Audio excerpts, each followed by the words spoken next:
sugestão de uma seguidora do meu canal, vou fazer uma breve análise de um criminoso que teve sua fama principalmente na década de 90, Leonardo Pareja. Ele nasceu em Goiás em 1974, ele foi adotado ainda bebê por uma família que tinha uma excelente condição financeira, e ele, em um depoimento dado a um documentário que foi feito a respeito dele, afirma que ele tinha tudo e ele podia fazer tudo o que ele queria. Não haviam, portanto, limites em relação às atitudes de Leonardo, desde criança.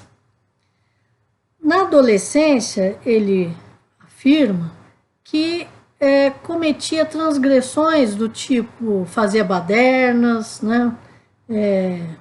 Atrapalhava as pessoas, né, em termos de sossego. Ele praticava pichação, que são consideradas, né, estas atitudes delinquenciais.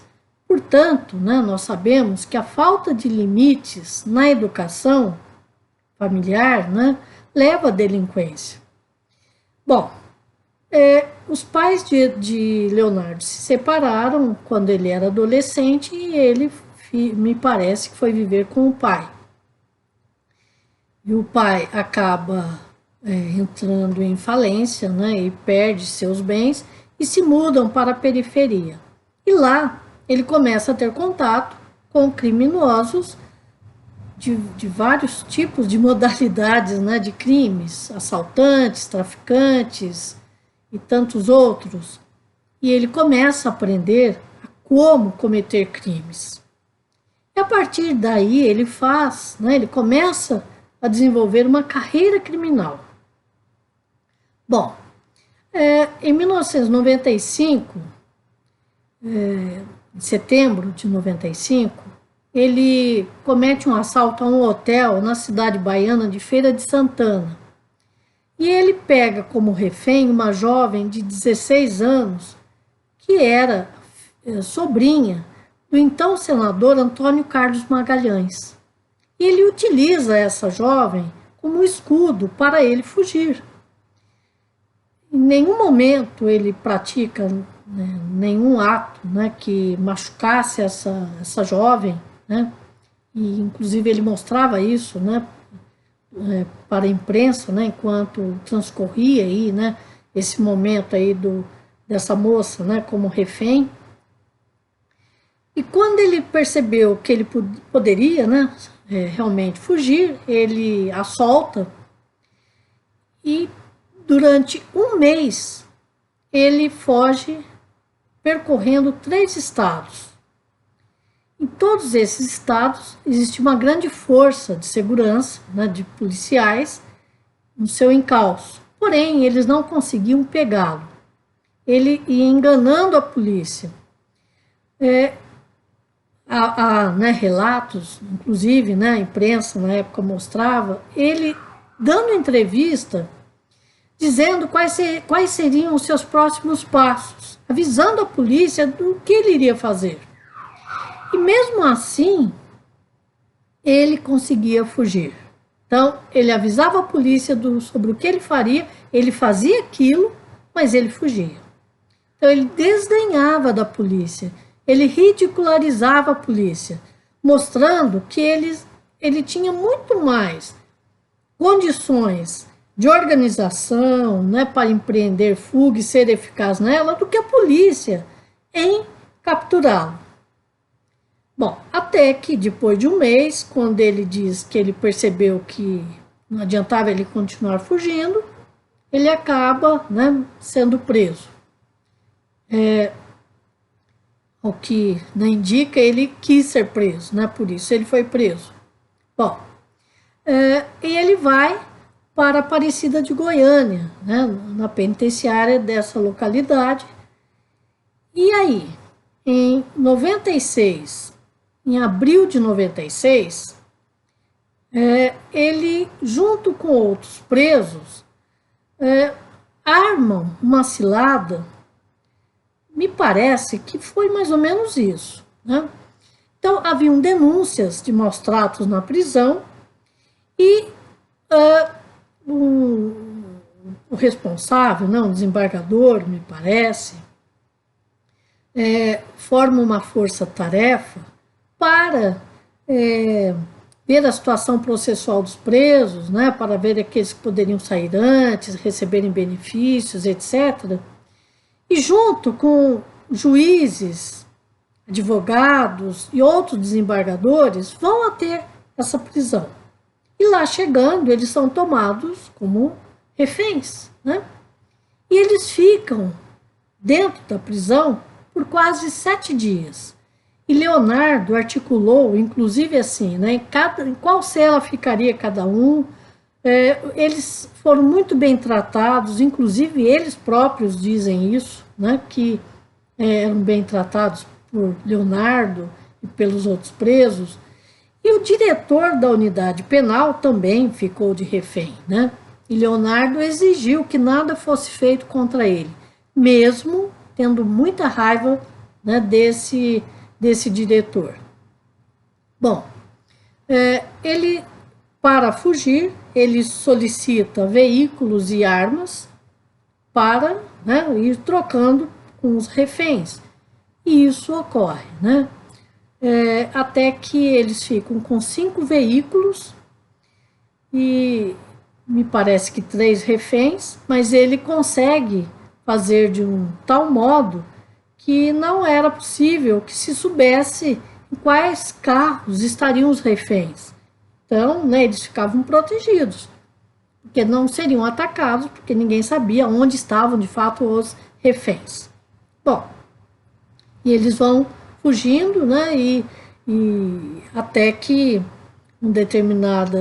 até perto de Brasília, né, a polícia faz uma barreira para detê-los. E isso, inclusive, né, o desembargador fala que não poderia ter ocorrido, porque, né, não foi o combinado.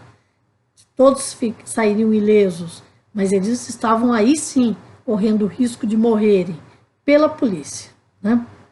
Bom, e aí a polícia atira, né? E eles acabam fugindo, até que de fato são pegos, né? São pegos né, os reféns todos soltos, ninguém ficou ferido.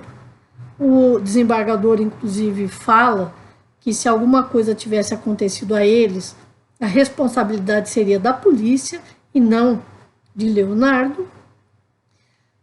E até que ele volta novamente, né, para a prisão e lá ele é marcado de, né, ele corre risco de fato de morrer, né? E o advogado consegue que ele fica num batalhão da polícia, mas depois ele, né, acreditando que estaria seguro, porque alguns de seus antigos comparsas, né, presos, lhe disse que estava tudo bem, que ele podia voltar para a prisão.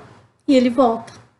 Mas ele, né, dizia que lá era o lugar dele, que lá era um local que ele conhecia, que ele se sentia em casa. E ele foi traído.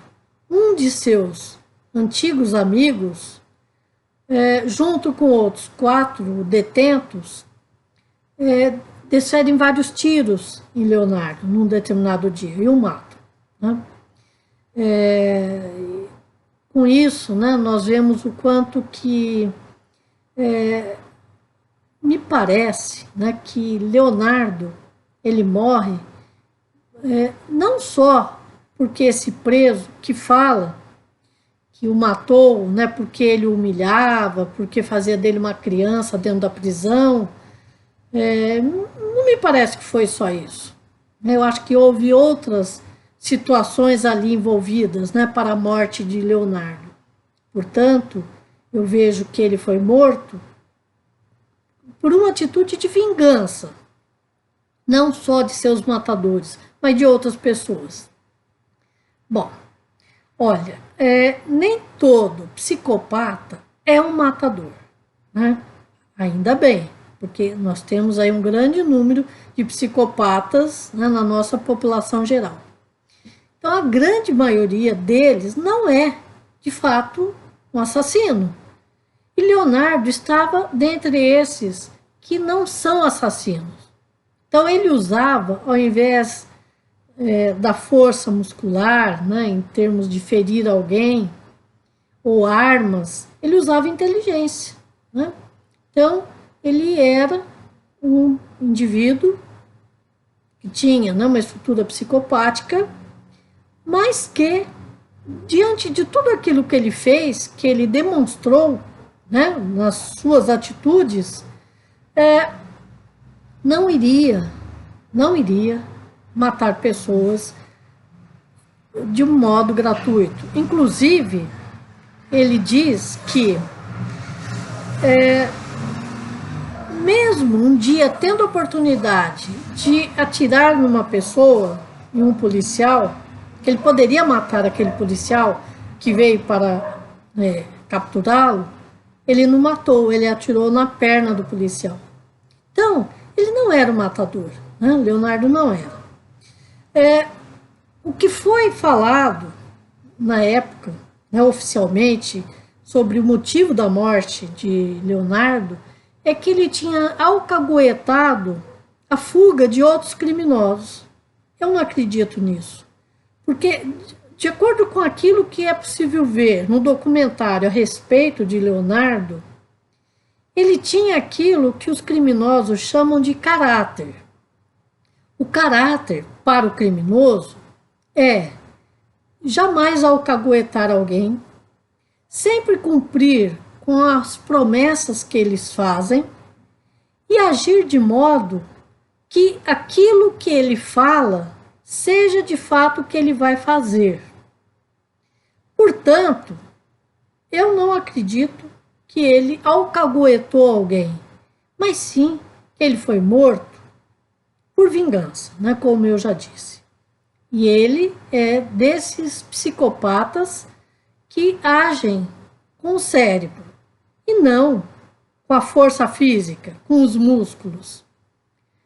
Portanto, né, eu fiz um breve relato sobre esse criminoso, esse indivíduo que cometeu assim dezenas de crimes, mas principalmente os crimes que ele cometia eram os assaltos. Então, ele roubava carros e vendia, furtava carros e vendia, principalmente carros. Enfim, né, é um criminoso que por pelo menos um mês ganhou, né, toda a atenção da mídia nacional por conta da fuga que ele empreendeu, né, ludibriando, enganando e desdenhando da polícia. Mas ele nunca matou ninguém, né, porque isso, segundo ele, era algo que fazia parte da sua forma de ser como criminoso, de não usar da violência física contra as pessoas. E isso realmente é, sim, algo que muitos criminosos fazem.